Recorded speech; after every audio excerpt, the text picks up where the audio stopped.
2, 1, drop it.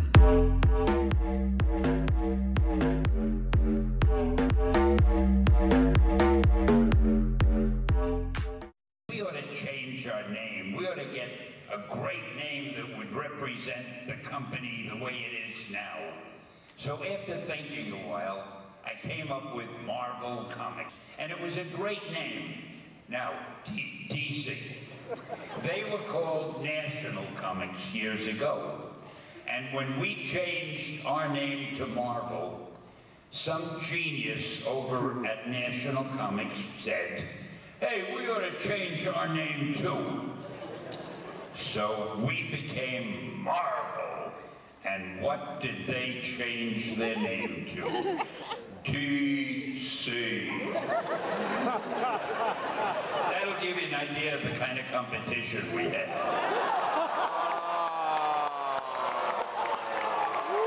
Batman is a good idea.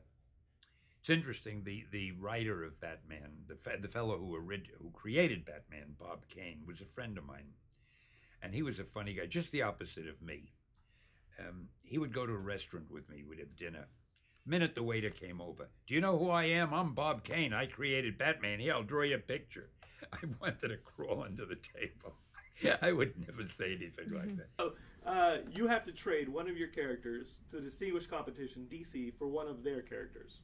Which of your characters do you trade, and which of theirs do you select? Trade one of the Marvel characters, one of the ones I helped to create, with, excuse me, the DC characters? I think we better just forget that question, but before I become very insulted. I think DC Comics is a company that publishes superhero comic books. When Superman flies, he has no visible means of propulsion. He just goes like this.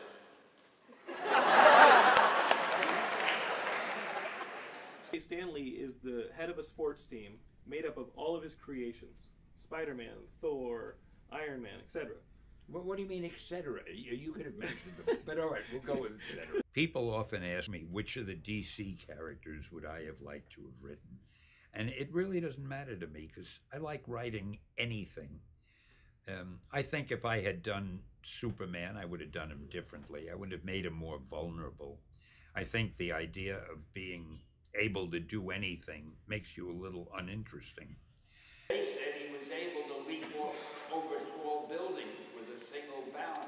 They never said he could fly with no means of propulsion. Take Marvel. I'll tell you a funny thing about them, though, to give you an idea of how creative and imaginative they are. When we started with the superheroes, we were called Atlas Comics. The Marvel movies are the biggest money-making movies of all. And, you know, it's funny. I keep thinking DC could probably make a lot more money with Superman and Batman if they announced that I'd have a cameo in one.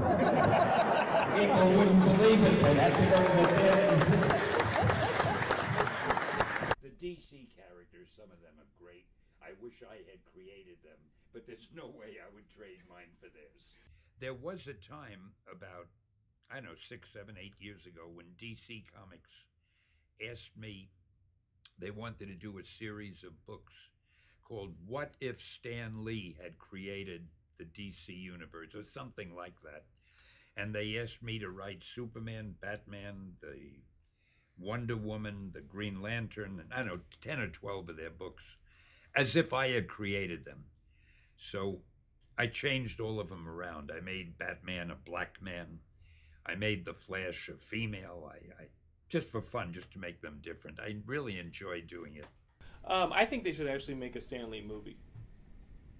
Like, I have you think as the lead. I think of every one of them as a Stan Lee movie. The cameo, of course, is the high spot. I did such a wonderful thing for the human race that why do I have to pay taxes? Shouldn't I be tax exempt? Nobody else has created these characters. Use your influence. Contact Washington. I will. Okay. But he was so happy that and proud of what he had done, and he was always late. Every time we have dinner with our wives, if the appointment was for 8 o'clock, he'd get there at a quarter after. And we try to top each other. Joan and I would say at the next dinner, you know what, let's be 20 minutes late. We'll show him. So we'd get there 20 minutes late, but he won. He'd be a half hour late. And we'd say, let's get there 3/4 of an hour late. He'd be there an hour late. I mean, I couldn't beat this guy. I wanted Thor to be able to fly. So I found the most scientific method you could find. He takes his hammer, which is fastened to his wrist by a leather thong. And he twirls the hammer as fast as a propeller. And then he lets go. Well, the hammer goes flying. He's attached to it. He goes flying.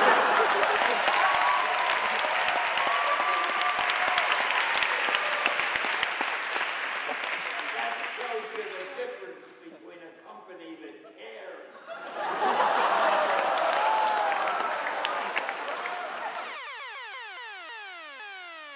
Get ready to change the fucking channel!